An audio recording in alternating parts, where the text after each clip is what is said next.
राज्य सरकार एक वर्ष पूर्ति अवसर में विकास वाहन यात्रा आरंभ होईछि। एही परिप्रेक्षी कविसूर्यनगर सहर में आज गड़ी विकास वाहन रथ।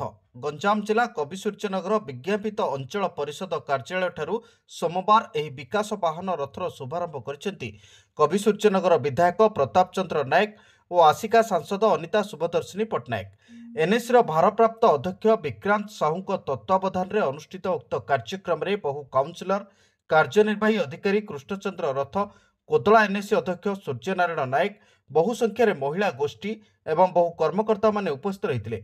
आगामी दिन में कविसूर्यनगर ठारे एक कुटीर शिल्प निर्माण सहित उक्त एनएसी समस्त विकास पई आवश्यक पदक्षेप नियाजाउथिबा कहिसेंती उभय विधायक और सांसद।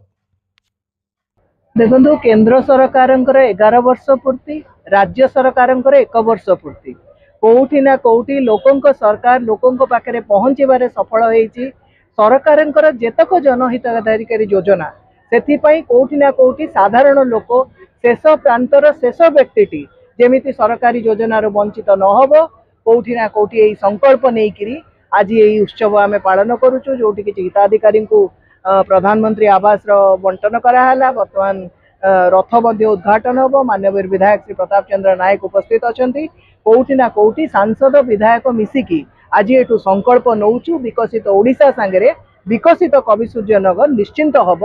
आस्का संसदीय क्षेत्र में ए अंचल 1 नंबर हम, ए संदेह नहीं। सेवा सुशासन गरीब कल्याण मोदी सरकार 11 वर्ष एवं ओडिशा सरकार 1 वर्ष पूर्ति उपलक्षे आज आम कविसन एनएसी रे कार्यक्रम अनुष्ठित करूँ।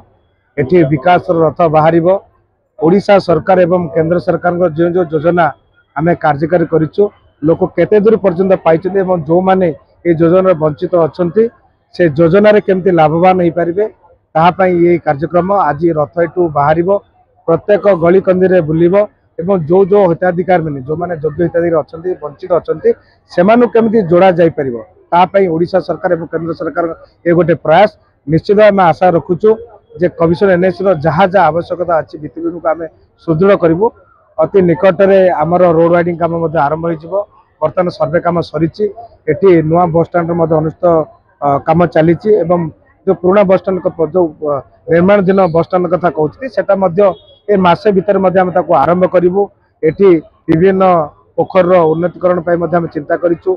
महामय मंदिर उन्नतीकरण आम चिठी करूँ। पैसा आसीजे खेलवाई युवक मान खेल पड़ियार आवश्यक थिला।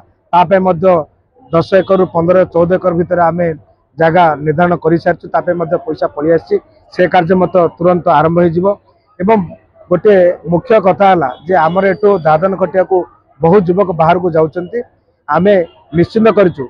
जमी अधिग्रहण काम पाखापाखि शेष पाटिया हवा गलानी एवं अल्प दिन भितर जमी अधिग्रहण कर पाखापाखि 20टा फार्मास्यूटिकल कंपनी अनुष्ठित हम जोटि पाखापाखि लक्ष्य लोक रोजगार पाइपर एवं ओडिशा सरकार जो जो कथा आम देइथिलु कथा रखीचु।